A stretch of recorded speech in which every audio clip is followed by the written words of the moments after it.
మొసళ్ళు నదుల్లో, చెరువుల్లో ఎక్కువగా సంచరిస్తూ ఉంటాయి. కానీ ఇటీవల కొన్ని మొసళ్ళు పంట పొలాల బాట పడుతున్నాయి. వాటిని చూసి రైతులకు గుండెలు గుబెళ్ళుమంటున్నాయి. తాజాగా నల్గొండ జిల్లా త్రిపురారంలో మొసలి కలకలం రేగింది. చేను వద్దకు వెళ్లిన రైతులకు మొసలి కనిపించింది.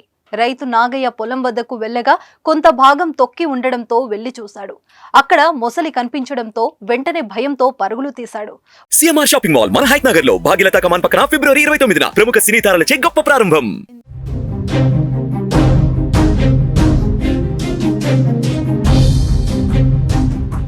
పొలంలో మొసలు వచ్చిందనే వార్త బయటకు పాకడంతో సమీప ప్రజలు దానిని చూసేందుకు భారీగా తరలివచ్చారు. అనంతరం పోలీసులు అధికారులకు సమాచారం అందించారు. వెంటనే వారు వచ్చి దానిని అక్కడి నుంచి తరలించారు. పొలానికి సమీపంలో ఉన్న చెరువు నుంచే మొసలి వచ్చినట్లు స్థానికులు భావిస్తున్నారు. కొద్ది రోజుల కిందట చేపలు పడుతున్న సమయంలో మొసలిని గుర్తించిన జాలర్లు గ్రామంలో చెప్పగా ఎవరూ పట్టించుకోలేదు.